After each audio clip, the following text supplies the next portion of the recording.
Welcome back to Starve the Demon, Recovery by Any Means Necessary. I'm your host, Jenna, and today we're going to be talking about steps 6 and 7 in the Alcoholics Anonymous program through the AA Big Book and the 12 and 12.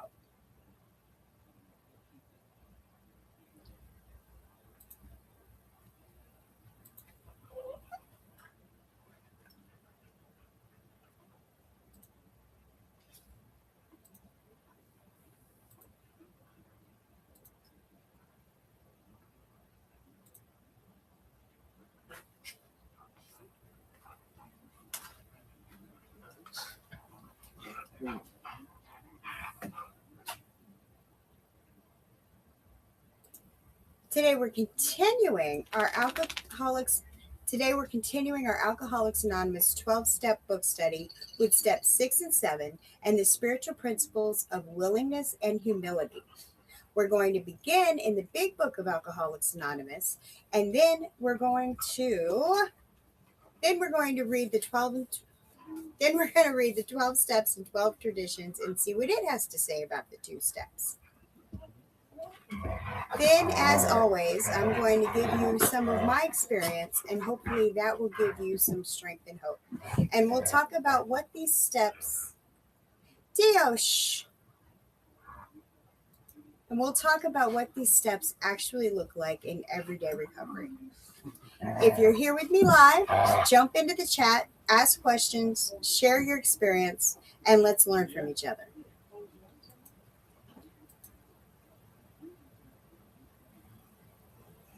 If this video helps you, I'd appreciate it if you'd like it, subscribe to the channel, and share it with somebody who might need it. All right, let's get into the book.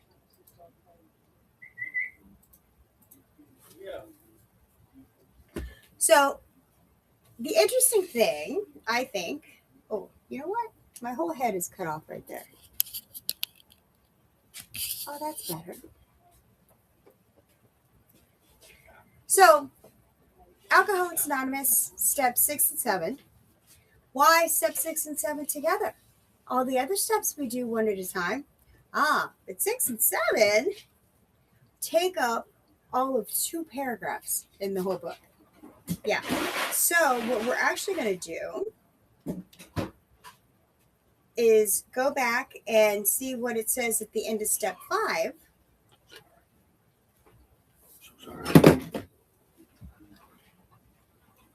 So on page 75,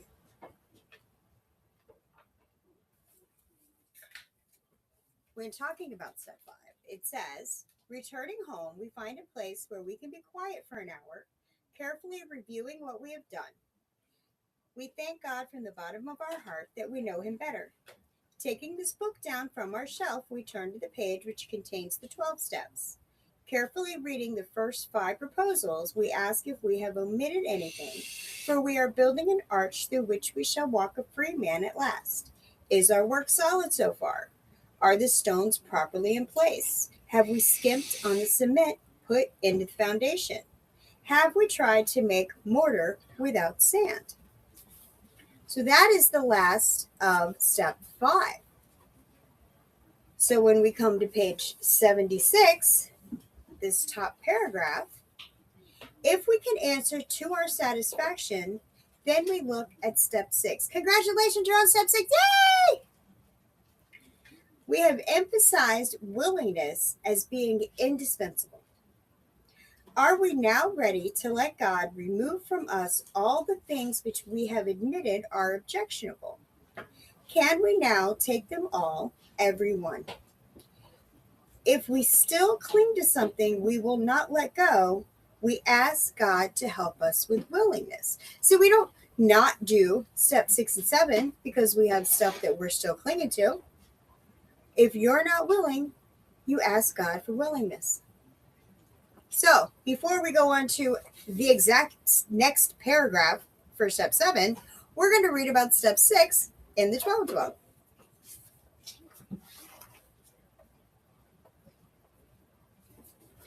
My dog Dio is still molting, y'all. I had the same problem last week. I can feel like I got little hairs all over me.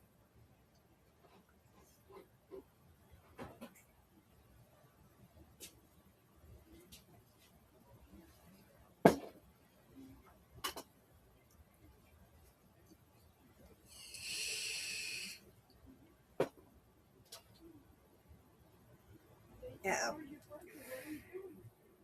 If you text me during my live, I might read your text out loud. I might not.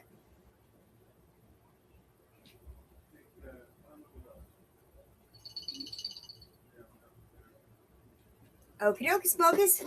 I won't read those out loud. Anonymity is the spiritual foundation of everything that we do. So in the 12 and 12, step 6, and this is interesting, I just went through this with a sponsee yesterday. So you would think I would be still on that page.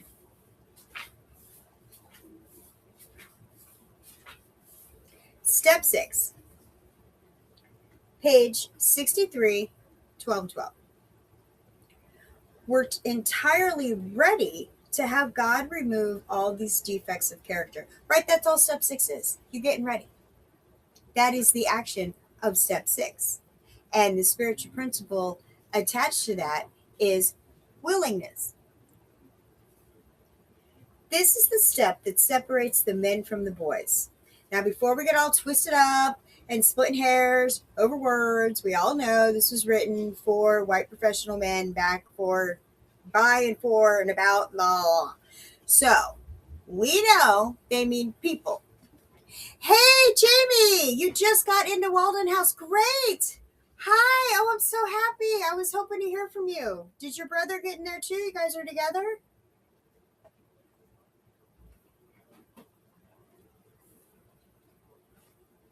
I know there's a delay in this, but I'm waiting.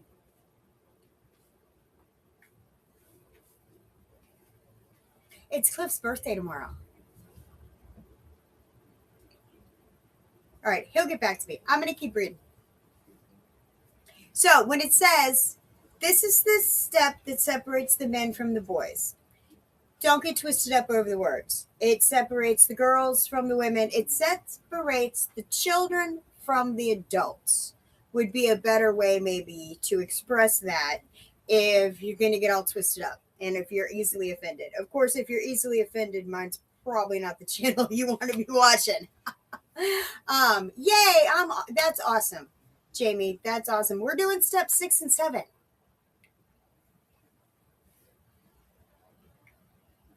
This is the step that separates the men from the boys. So declares a well-loved clergyman who happens to be one of AA's greatest friends. He goes on to explain that any person capable of enough willingness and honesty to try repeatedly step 6 on all of his faults. I said that weird. And Jamie says, yes, and he's pulling through good. Awesome. I'm so proud of both of you, Jamie.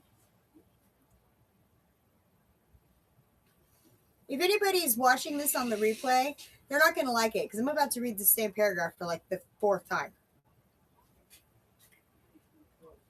This is the step that separates the men from the boys, the children from the adults.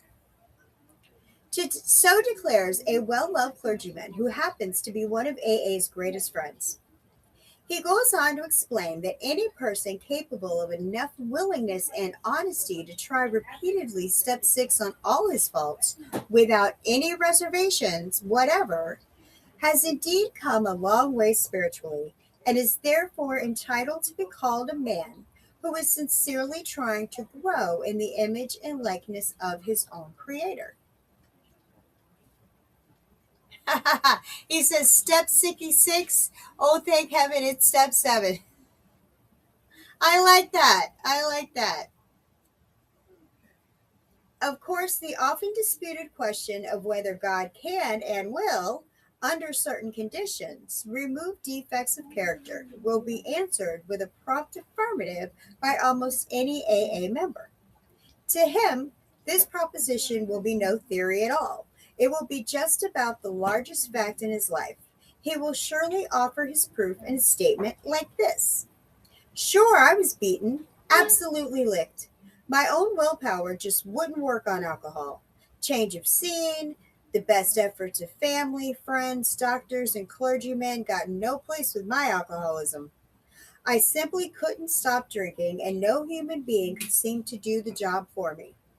But when I became willing to clean house and then asked a higher power, God, as I understood him, to give me release, my obsession to drink vanished. It was lifted right out of me.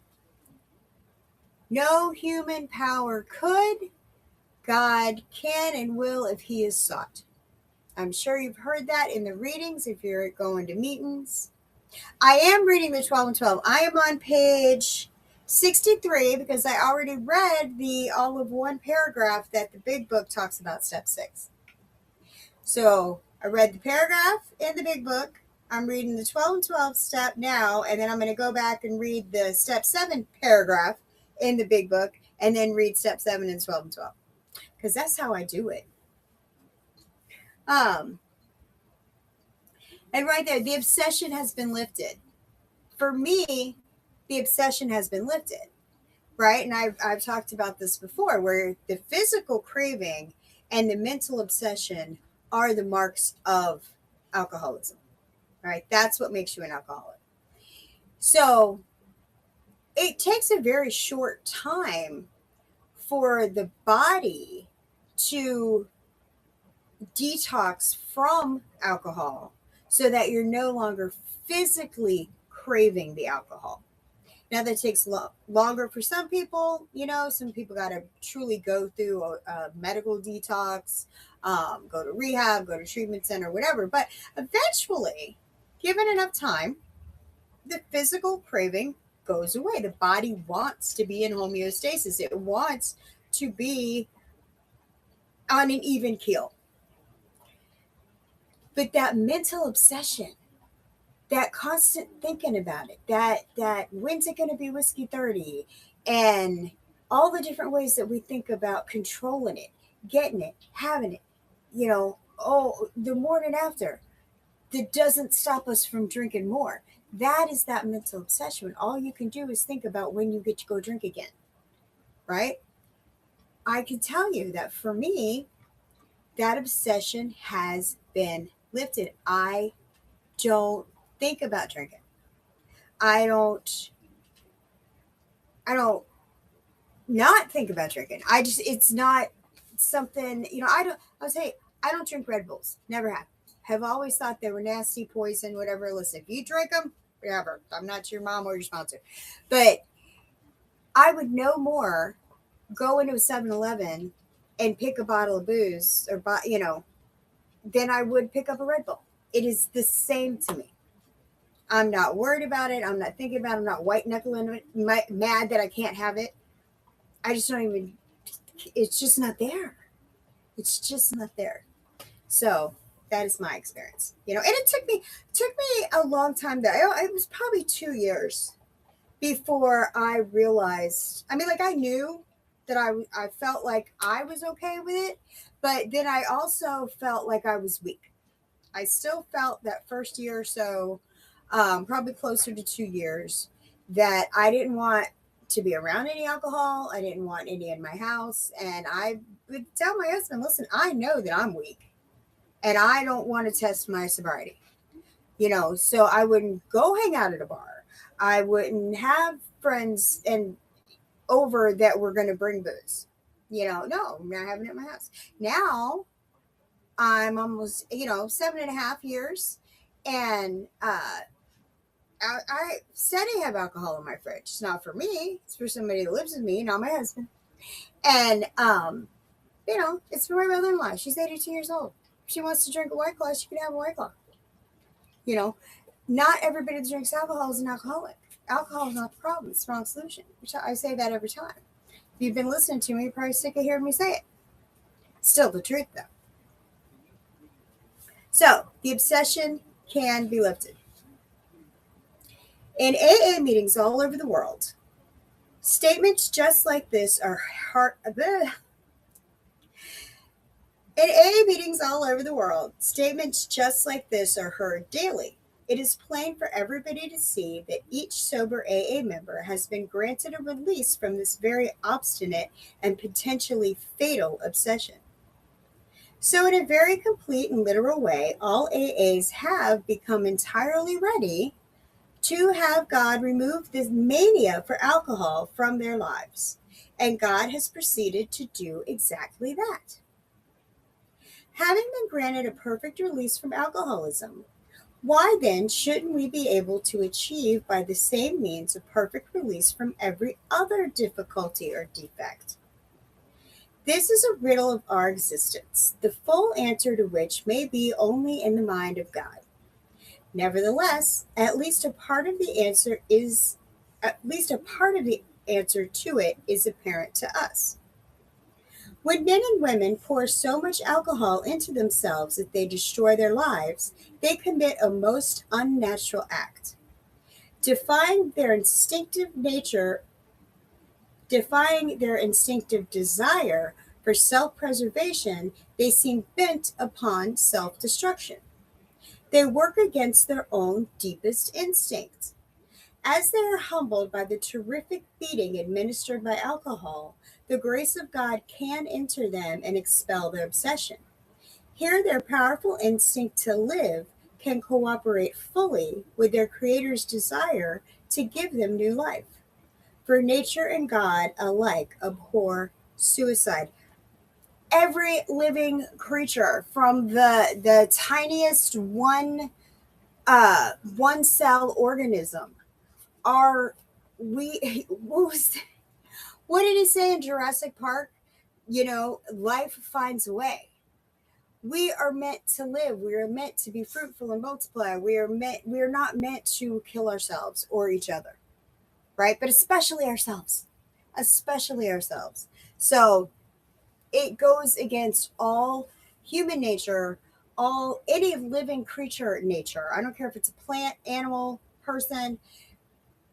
It is against nature to try and kill yourself. And that's what alcoholism is. It is suicide on the installment plan. Somebody said, yeah, don't get rocky when the obsession is lifted. Don't get cocky when the obsession is lifted. There are conditions and contingencies to our staying sober, especially in the beginning. Oh, absolutely. So I'll tell you, don't test your sobriety. Whatever it is that you're doing that's keeping you sober, keep doing that. If you're, tying your left shoe first instead of your right and making your bed every morning and getting a meeting every day and calling your sponsor, you don't know which one of those things is keeping you sober. So just keep doing all of them. You sure right. And like I said, first 2 years, I was like, no, I'm weak. I know that I'm weak, right? Like the physical craving had been gone. And I was, that first year, steady working my steps and going to my meetings and calling my sponsor every day and reading my literature and doing all the stuff I was supposed to do. But I still didn't trust myself, So it took a while. It took a while for me to get to the point where I truly have no desire for the alcohol. I really don't, and I'm not sure exactly when that happened. I just know that it did. I'm gonna hit my vape now. It's hot in here, y'all.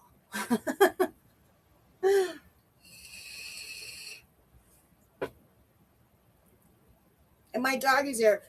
It was here. Mango. Look, Mango's here. Mango's here. Sometimes all three of them come up here. And Dio, he sits on the floor. He's big. He doesn't like to come in when I got the banner up. The demons may be gone, but the claw marks are still there and the wounds need to heal. Yes, very well said. Very well said. And I don't believe my demon is gone. I believe he's chained up in the basement starving to death. I'd starve the demon. I can't feed it because if it gets strong, gets out of that cage, we're all going down, baby. But he can't hurt me. He can't hurt other people through me. I keep him weak. Yes, praise Jesus. Where was I?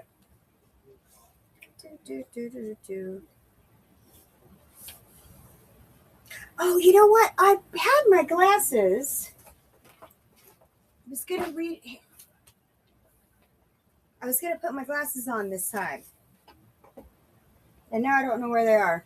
I see them. All right.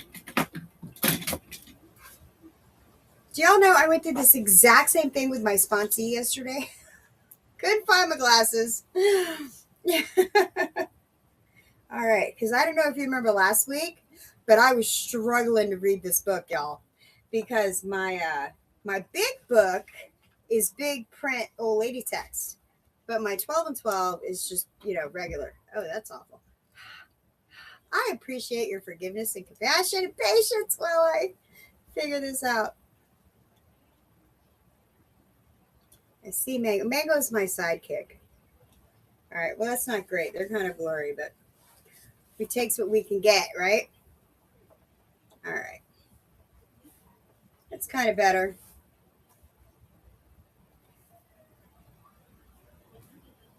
When men and women, oh, wait, I already read that.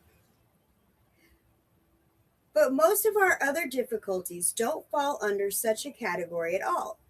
Every normal person wants, for example, to eat, to reproduce, to be somebody in the society of his fellows. And he wishes to be reasonably safe and secure as he tries to attain these things. Indeed, God made him that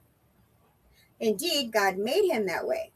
He did not design man to destroy himself by alcohol, but he did give man instincts to help him to stay alive. Listen, everybody wants to eat, everybody wants to reproduce, everybody has to poop. Right? These are just natural things that every human being does. Killing themselves with alcohol is not on that list. It is nowhere evident, at least in this life, that our Creator expects us to fully to eliminate our instinctual desires. So far as we know, it is nowhere on the record that God has completely removed from any human being all his natural desires. Right back to that. We all want to eat, we all have sex, we all want to reproduce, and we all have to poop. Since most of us are born with an abundance of natural desires, it isn't strange that we often let these far exceed their intended purpose. When they drive us blindly, or we willfully demand that they supply us with more satisfactions or pleasures than are possible or due us, that is the point at which we depart from the degree of perfection that God wishes for us here on earth. That is the measure of our character defects, or, if you wish, of our sins. If we ask, God will certainly forgive our derelictions, but in no case does he render us white as snow and keep us that way without our cooperation. That is something we are supposed to be willing to work toward ourselves. He asks only that we try as best we know how to make progress in the building of character. Progress, not perfection. So, step 6, we're entirely ready to have God remove all these defects of character, is AA's way of stating the best possible attitude one can take in order to make the beginning of this lifetime job. This does not mean that we expect all our character defects to be lifted out of us as the drive to drink was. A few of them may be, but with most of them, we shall have to be content with patient improvement. The key words entirely ready underline the fact that we want to aim at the very best we know or can learn. How many of us have this degree of readiness? In an absolute sense, practically nobody has it. The best we can do, the best we can do with all the honesty that we can summon is to try to have it.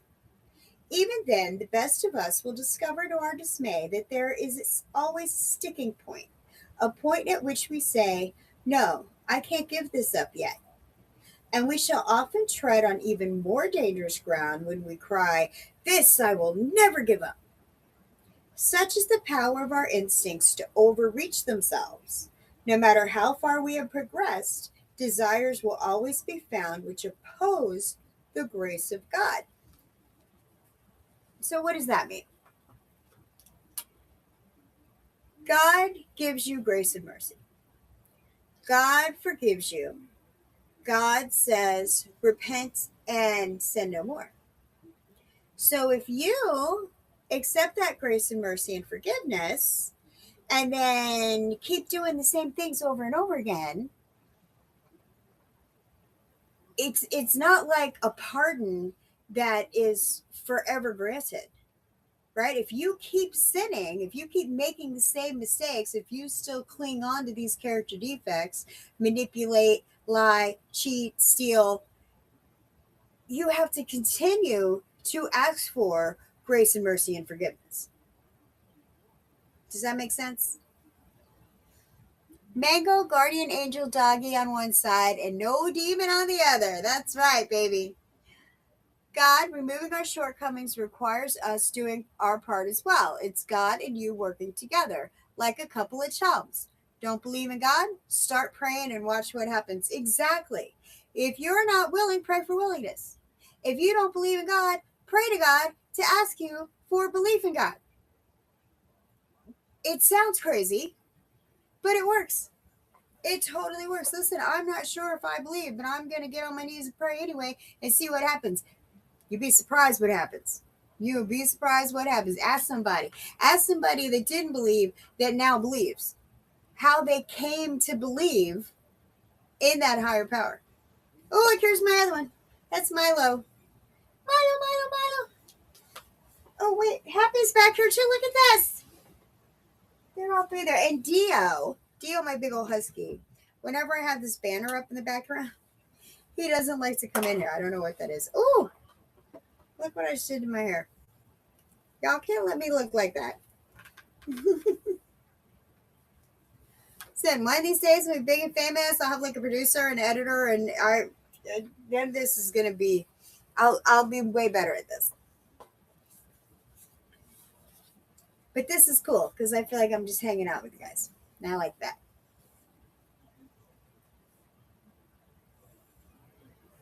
Some of us who feel they have done well may dispute this, so let's try to think it through a little further.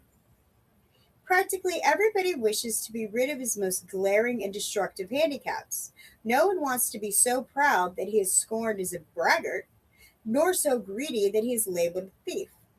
No one wants to be angry enough to murder, lustful enough to rape, gluttonous enough to ruin his health. No one wants to be agonized by the chronic pain of envy or to be paralyzed by sloth. Of course, most human beings don't suffer these defects at these rock bottom levels. That is something we have to be careful of, right? Well, I'm not a murderer. I didn't do this. We're not, in comparison to nothing else, the thing, your character defect that you're looking at, is as bad as it is. And it doesn't have to be the super extremity of it. It can be something closer, smaller in the middle. Like when we were doing our step 4 and we talk about our sexual history, right? And people want to say, oh, I don't have nothing on my dad. Yeah, because you're thinking I never raped anybody, right? I never cheated on anybody. Okay. All right. Those would be the extremes. Did you ever flirt with somebody and let them buy you drinks knowing that they weren't going to take you home? Right? The character defects, the manipulation, the lying, the thieving, that would be a less extreme example of raping or cheating. It still falls under sexual misconduct, so to speak. So that's what it's talking about when it's, we're not, you got to be a rock bottom level. The character defect doesn't have to be so bad, so you don't have to rob a bank to be a thief, so you don't have to murder somebody to be violent. I don't know if these make sense. Makes sense to me. Sounds good in my head right before I say it out loud.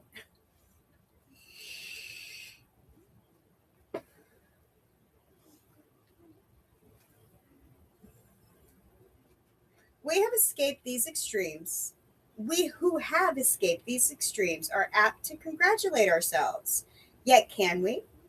After all, hasn't it been self interest, pure and simple, that has enabled most of us to escape? Not much spiritual effort is involved in avoiding excesses which will bring us punishment anyway.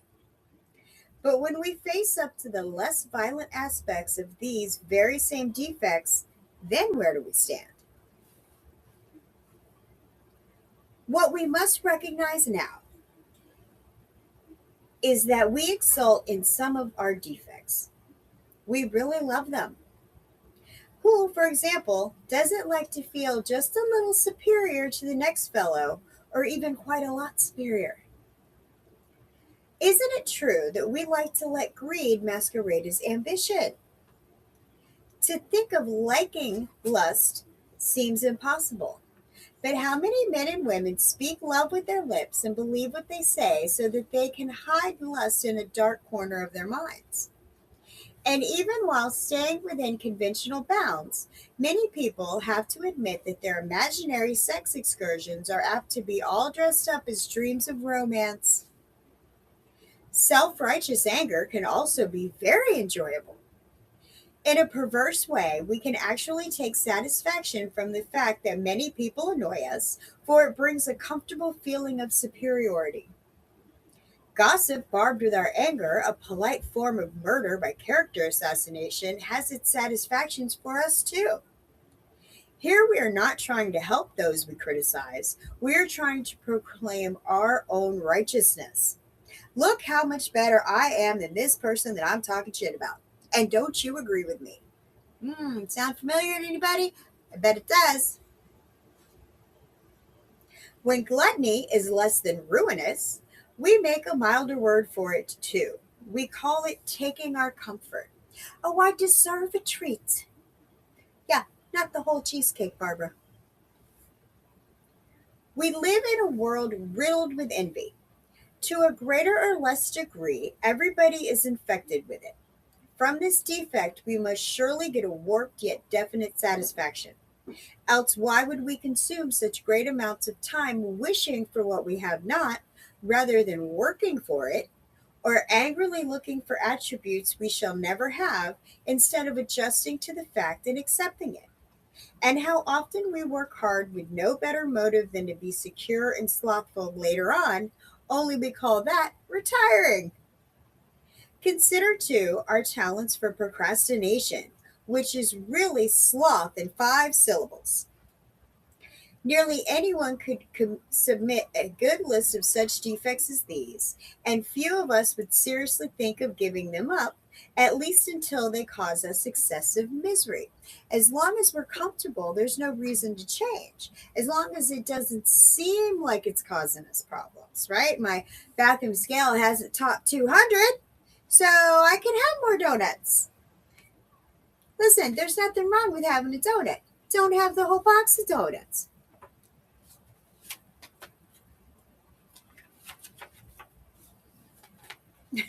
I make it look so easy, don't I?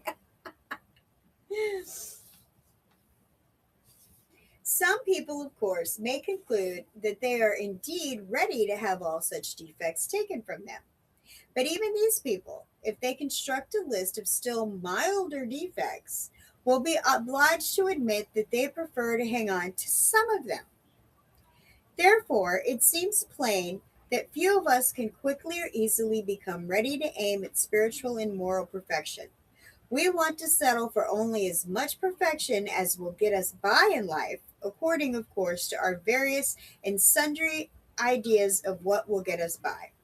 So, the difference between the boys and the men, the children and the adults, is the difference between striving for a self determined objective and for the perfect objective, which is of God. We claim progress rather than perfection. We don't wait for perfection to start progressing, right? We're not sitting in a trailer, holding out for management, refusing to get a regular job. You know who you are. Jamie says, I said the Lord's Prayer just experimenting with prayer, and 3 friends out of nowhere called me right after wanting to put away the past and be friends again. I was a freaking believer at that point. Listen, miracles happen when you least expect them, and they happen all the time if you're paying attention. I was just talking to my sponsee about that yesterday. God shots. God shots. If you find what you're looking for, if you really open your eyes and look around you, you can see the miracles of God all around all the time. And it is amazing If you, like the book says, be content with what you have and where you are, doesn't mean don't strive for better and more, but while you're striving, find contentment. If you looking to be content, you can find contentment. If you're constantly comparing yourself to other people, if you're wanting what you don't have, you're going to suffer and it's going to suck. It's not the kind of suck you want to embrace.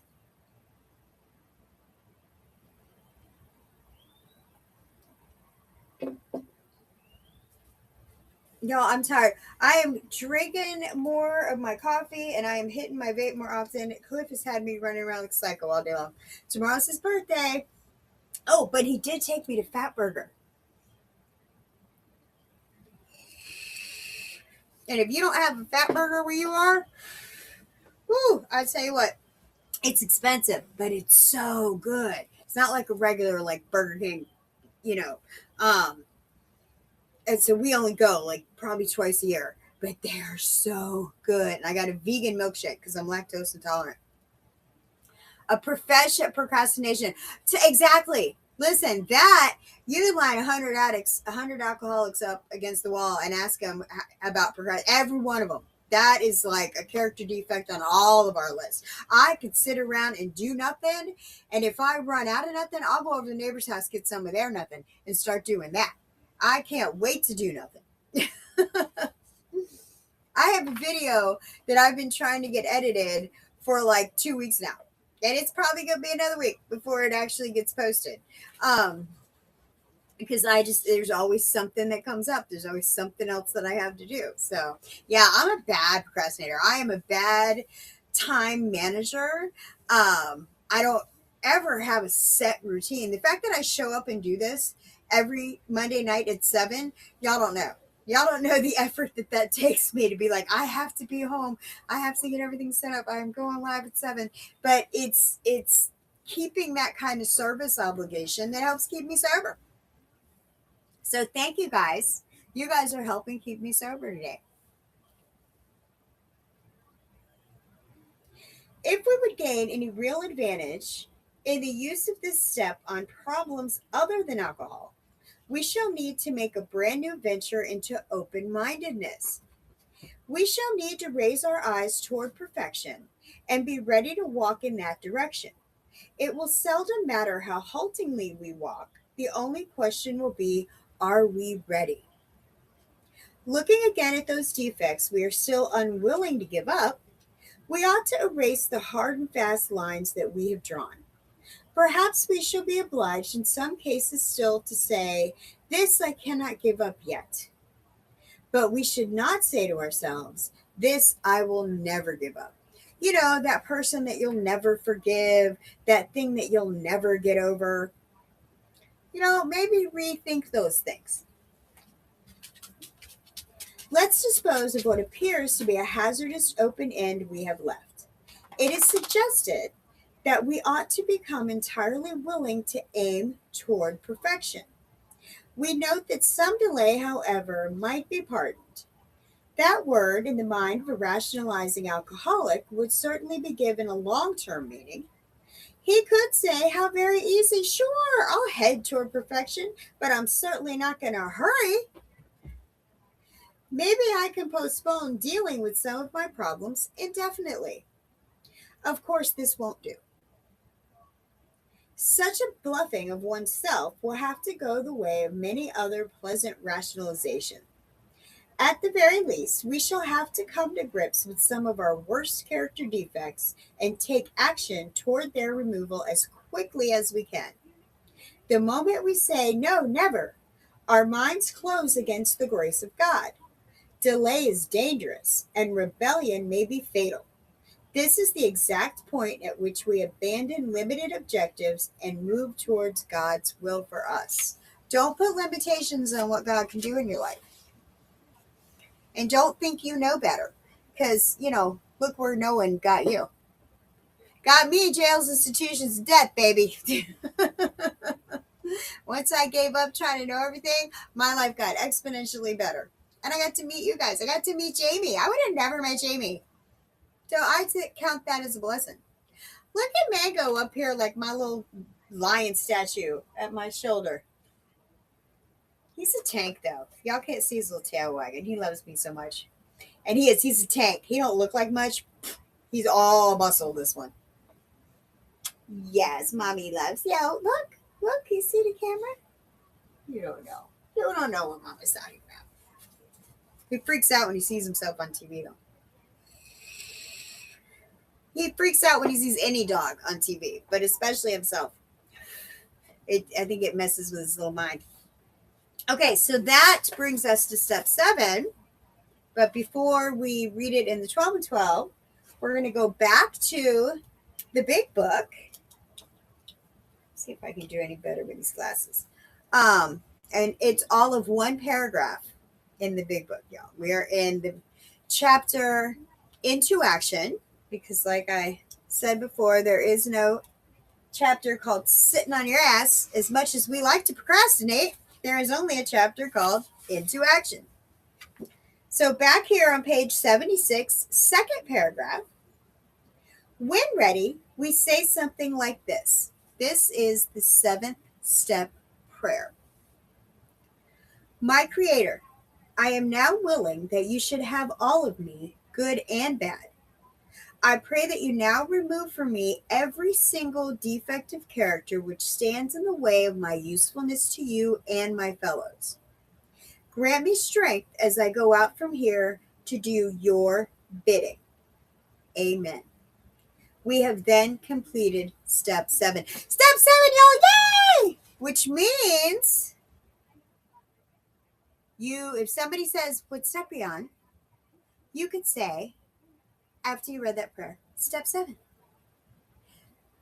The next is step 8. We're going to make a whole new list, but that's going to be its own video. So now, after that one whole paragraph, we're going back to the 12 and 12, and we're on page 70. Step 7. Humbly asked him to remove our shortcomings. Since this step so specifically concerns itself with humility, we should pause here to consider what humility is and what the practice of it can mean to us. Indeed, the attainment of greater humility is the foundation principle of each of AA's 12 steps. For without some degree of humility, no alcoholic can stay sober at all. Nearly all AAs have found, too, that unless they develop much more of this precious quality than may be required just for sobriety, they still haven't much chance of becoming truly happy. Without it, they cannot live to much useful purpose or, in adversity, be able to summon the faith that can meet any emergency. So think about that. We need to be useful to ourselves, useful to God, useful to other people, because when we're in active addiction, when we're steady drinking, we become pretty useless to ourselves, to God, and to other people. So this is where we're trying to flip that script. Uh-oh.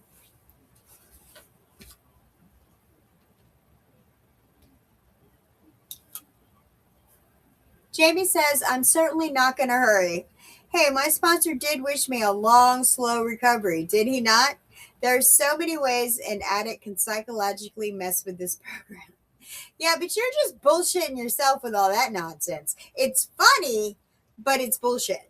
So it's funny bullshit, but it's bullshit nonetheless. I do wish you a long, slow recovery. I wish you a never-ending recovery. I hope it takes forever. But that's funny. You've made me forget what I was going to say. That was so funny.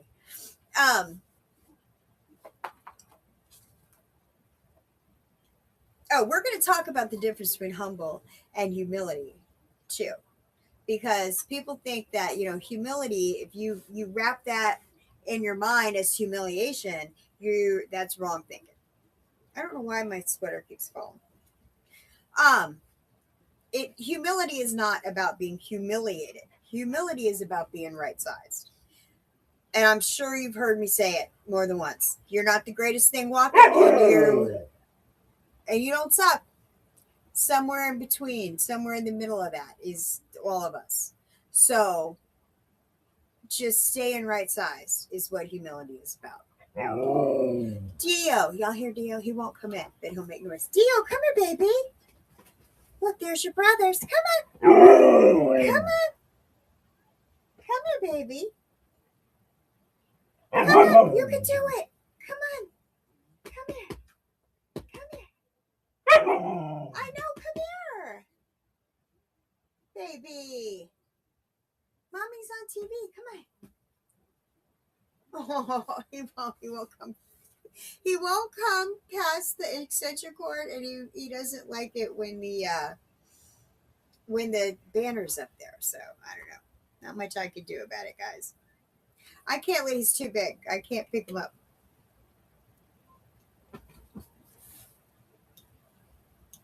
Let's see.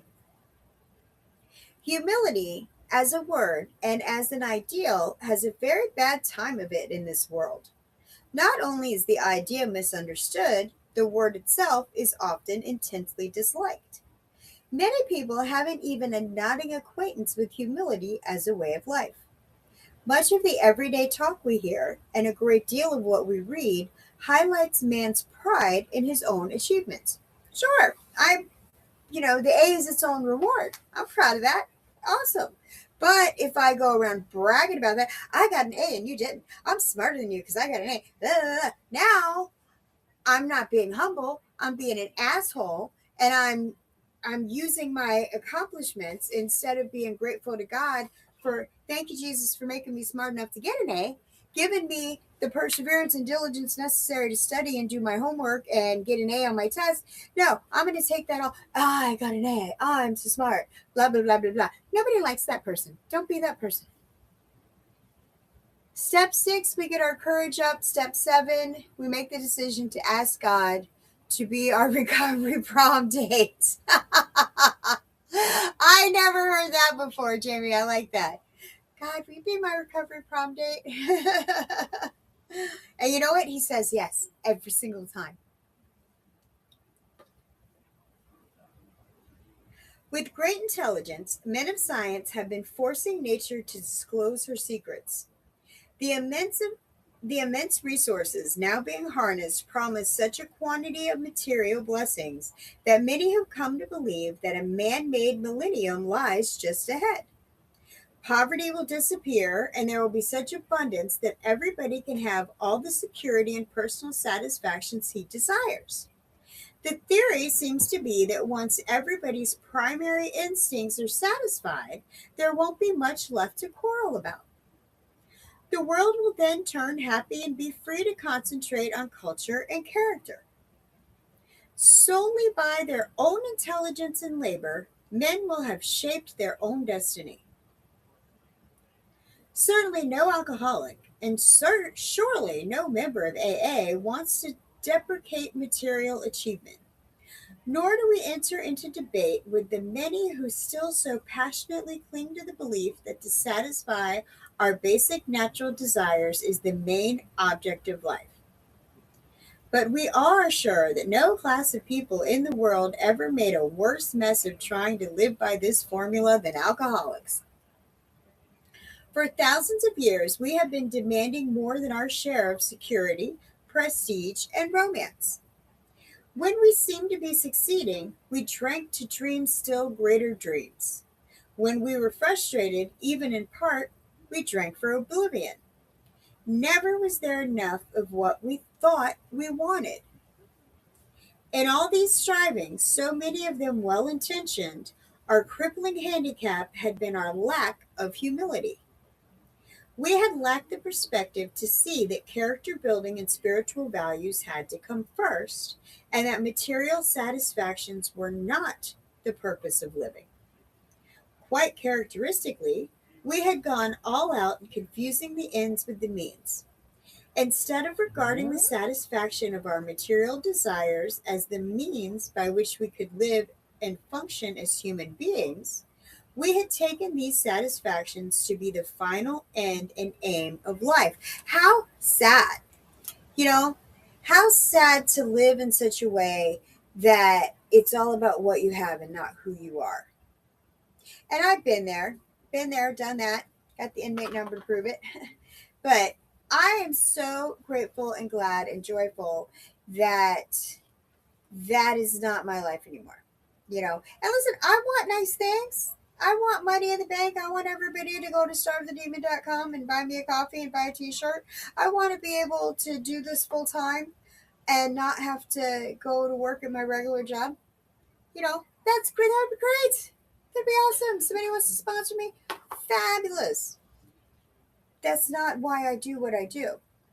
I do what I do because who I am. I do what I do because it's important to me to help people out there find recovery. And it helps me stay sober to do it. So, I mean, take from that what you want to.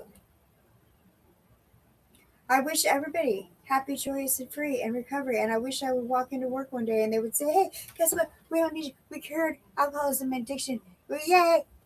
I would love that. I would go do something else. I'll make cop cam reaction videos. It'd be great. You know? But fortunately, it's a growth industry. And I don't know that in my lifetime I'm ever going to get told that they found a cure and they don't need me anymore. So I do this and it gives me joy and it makes me feel like I am doing something important and it gives my life purpose. So thank you.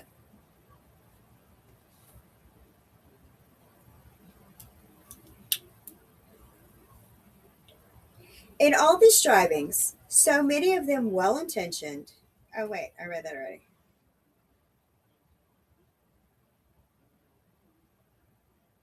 True, most of us thought good character was desirable, but obviously, good character was something one needed to get on with the business of being self satisfied. With a proper display of honesty and morality, we'd stand a better chance of getting what we really wanted. But whenever we had to choose between character and comfort, the character building was lost in the dust of our chase after what we thought was happiness.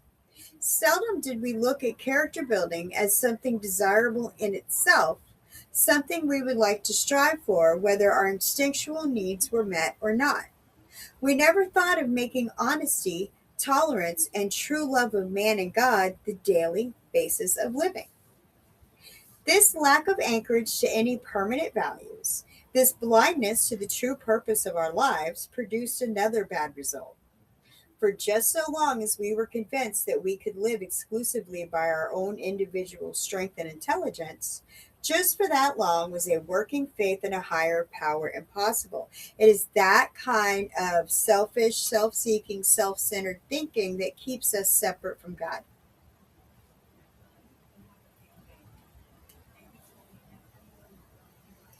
This was true even when we believed that God existed. We could actually have earnest religious beliefs which remained barren because we were still trying to play God ourselves. As long as we placed self reliance first, a genuine reliance upon a higher power was out of the question.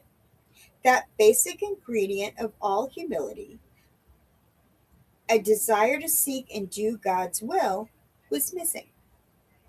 For us, the process of gaining a new perspective was unbelievably painful. It was only by repeated humiliations that we were forced to learn something about humility. It was only at the end of a long road, marked by successive defeats and humiliations, and the final crushing of our self sufficiency, that we began to feel humility as something more than a condition of groveling despair. Every newcomer in Alcoholics Anonymous is told, and soon realizes for himself, that this humble admission of powerlessness over alcohol is his first step toward liberation from its paralyzing grip. So it is that we first see humility as a necessity. But this is the barest beginning. To get completely away from our aversion to the idea of being humble, to gain a vision of humility as the avenue to true freedom of the human spirit, to be willing to work for humility as something to be desired for itself, takes most of us a long, long time. A whole lifetime geared to self centeredness cannot be set in reverse all at once. Rebellion dogs our every step at first. Let me say something about that too.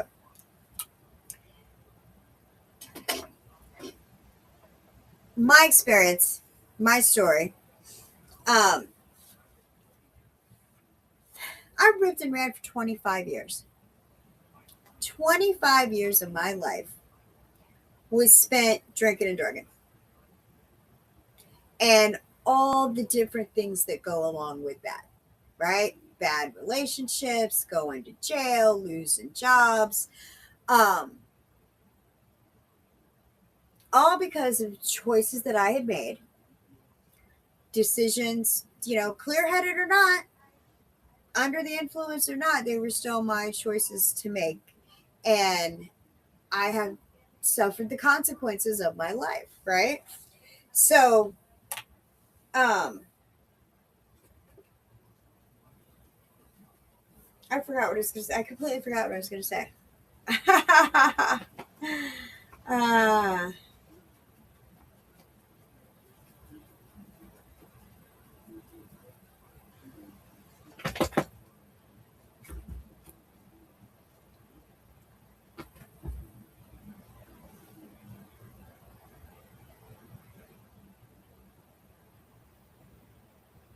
I really listen, Jamie. What was I going to say? Oh, Chris is in here. Great. Hey, Jim. Still working on getting in the shower. Oh, thank you. I love you too. Um, Jamie, what was I talking about? I completely listen. Y'all, I'm 52. These things happen.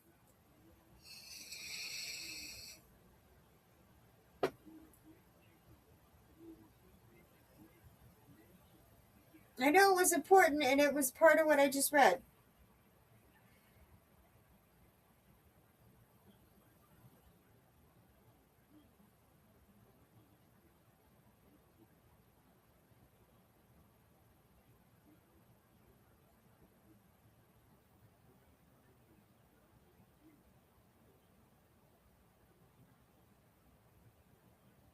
Oh, I got it. I'm so sorry, you guys. I drew a complete blank. Okay, so I spent 25 years ripping and running, right?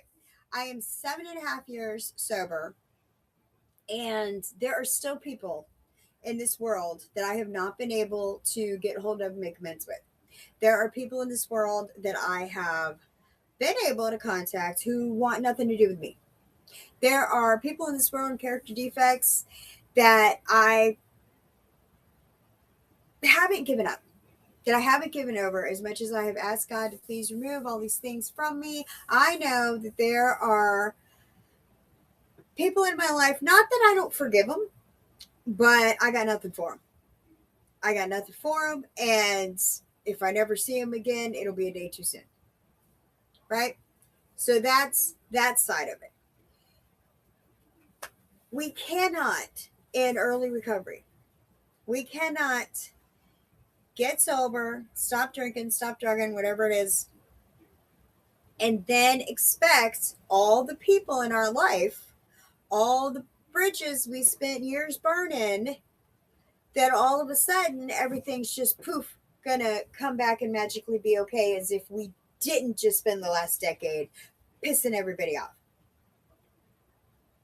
Time takes time.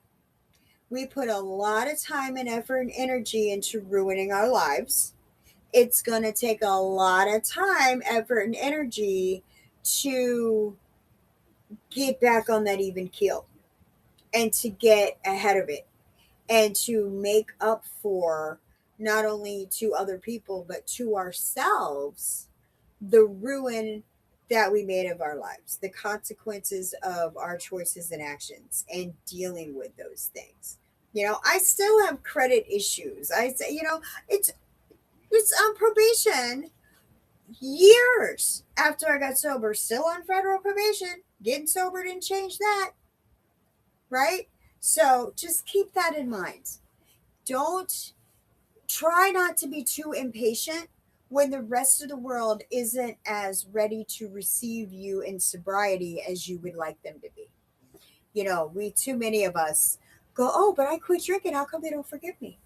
Well, because they're still stinging. They're still stinging from the last 10 times you got sober. When it sticks, and time takes time.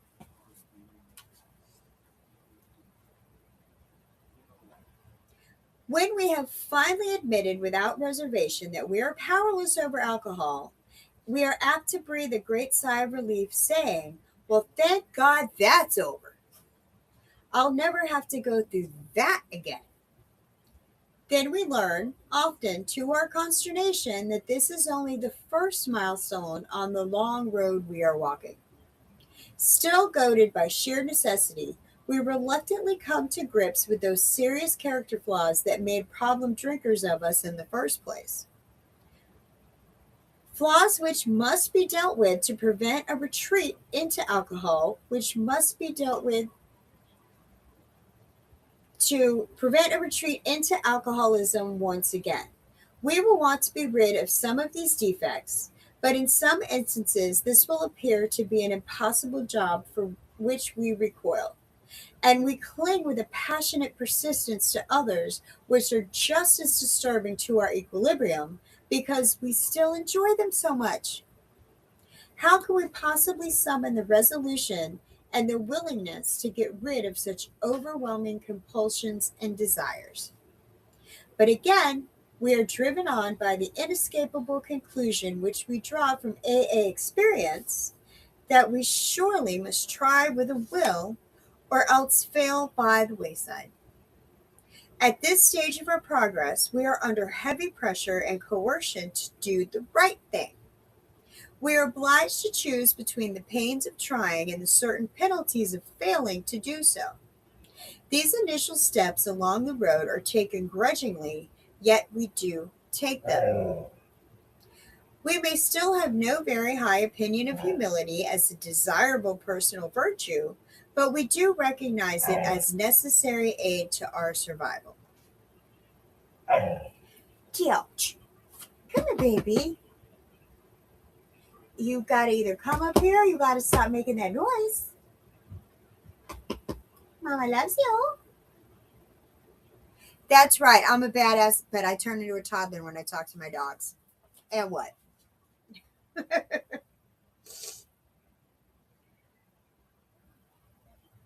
But when we have taken a square look at some of these defects, have discussed them with another, and have become willing to have them removed, our thinking about humility commences to have a wider meaning. By this time, in all probability, we have gained some measure of release from our more devastating handicaps. We enjoy moments in which there is something like real peace of mind. To those of us who have hitherto known only excitement, depression, or anxiety, in other words, to all of us, this newfound peace is a priceless gift. Something new indeed has been added. Where humility had formerly stood for a forced feeling on humble pie, it now begins to mean the nourishing ingredient which can give us serenity. This improved perception of humility starts another revolutionary change in our outlook. Our eyes begin to open to the immense values which have come straight out of painful ego puncturing. Until now, our lives have been largely devoted to running from pain and problems. We fled from them as from a plague. We never wanted to deal with the fact of suffering. Escape via the bottle was always our solution. Character building through suffering might be all right for saints, but it certainly didn't appeal to us. I don't want to be uncomfortable. I don't want to feel my feels. If I don't like it, I'm not doing it. I'm running. I'm rebelling. Look how just talking like that makes me scrunch up like into a little ball of crazy.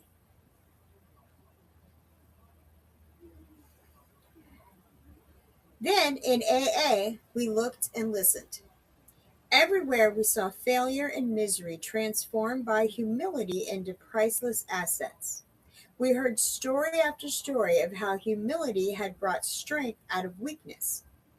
In every case, pain had been the price of admission into a new life. But this admission price has purchased more than we expected. It brought a measure of humility, which we soon discovered to be a healer of pain. We began to fear pain less and desire humility more and more. Change does not happen in a comfort zone. If everything was peachy keen and there was no pain, why would you need to change? Just a little thought for you. You don't got to tell me, you know. Hmm.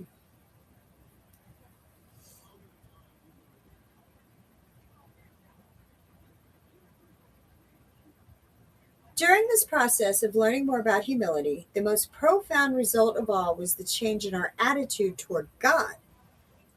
And this was true whether we had been believers or unbelievers. We began to get over the idea that the higher power was a sort of Bush League pitch hitter to be called upon only in an emergency. The notion that we would still live our own lives, God helping a little now and then, began to evaporate. Many of us had thought ourselves religious awoke to the limitations of this attitude. Refusing to put God first, we had deprived ourselves of his help. But now the words, "Of myself I am nothing, the Father doeth the works," begin to carry bright promise and meaning. There before the grace of God, I need God's grace and mercy. I'm grateful for God every minute of every day, and he's shown up for me every day because here I sit before you. We saw we needn't always be bludgeoned and beaten into humility. It could come as much from our voluntary reaching for it as it could from unremitting suffering. A great turning point in our lives came when we sought for humility as something we really wanted rather than as something we must have. It marked the time when we could commence to see the full implication of step 7. Humbly asked him to remove our shortcomings. As we approach the actual taking of step 7, it might be well if we inquire just once more just what our deeper objectives are. Each of us would like to live at peace with himself and with his fellows. We would like to be assured that the grace of God can do for us what we cannot do for ourselves. We have seen that character defects based upon short sighted or unworthy desires are the obstacles that block our path toward these objections. We now clearly see that we have been making unreasonable demands upon ourselves, upon others, and upon God. The chief activator of our defects has been self centered fear. Primarily, fear that we would lose something we already possessed or would fail to get something we demanded. I get it. Yeah, I do get it. Sometimes it's harsh. I'm not here to make you feel good. Hey, guys!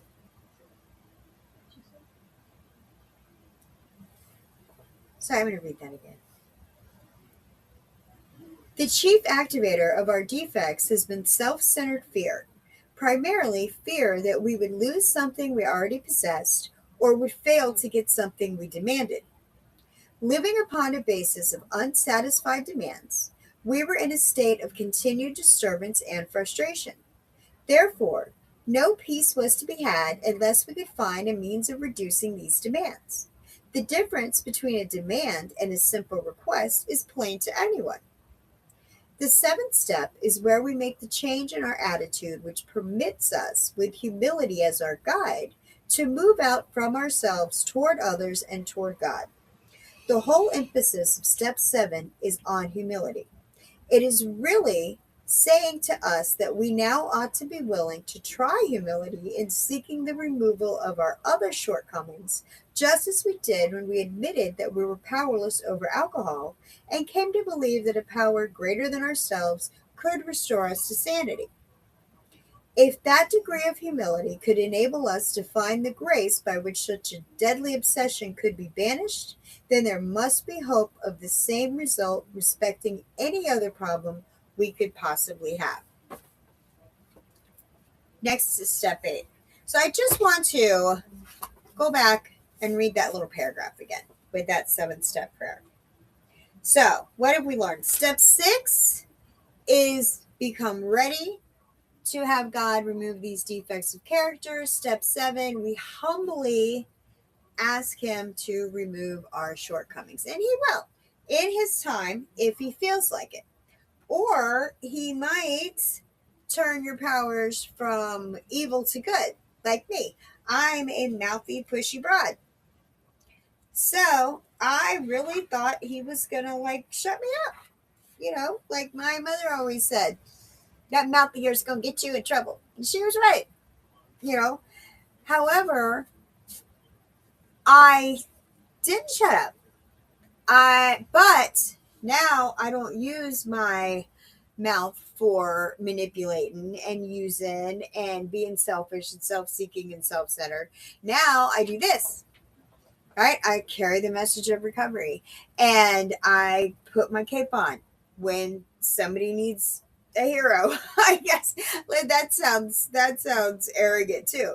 No, I'm not saying that. I mean, if I have the ability to, and I see the need for somebody to stand up and speak on behalf of somebody that maybe doesn't have their own voice in that moment, I have no problem doing that. I have no problem doing that. When it comes to newcomers, uh, you know, I'm very protective.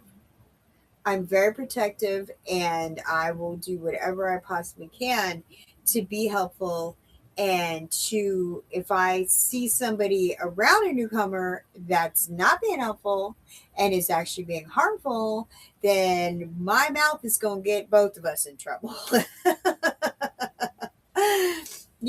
But it could be something like that. Like that's my example of that, because when I talked to my sponsor about it, that's what she told me. She said, you may not take that away. He may change it, alter it. So what was a defect or what was getting you in trouble, you can use your powers for good instead of evil.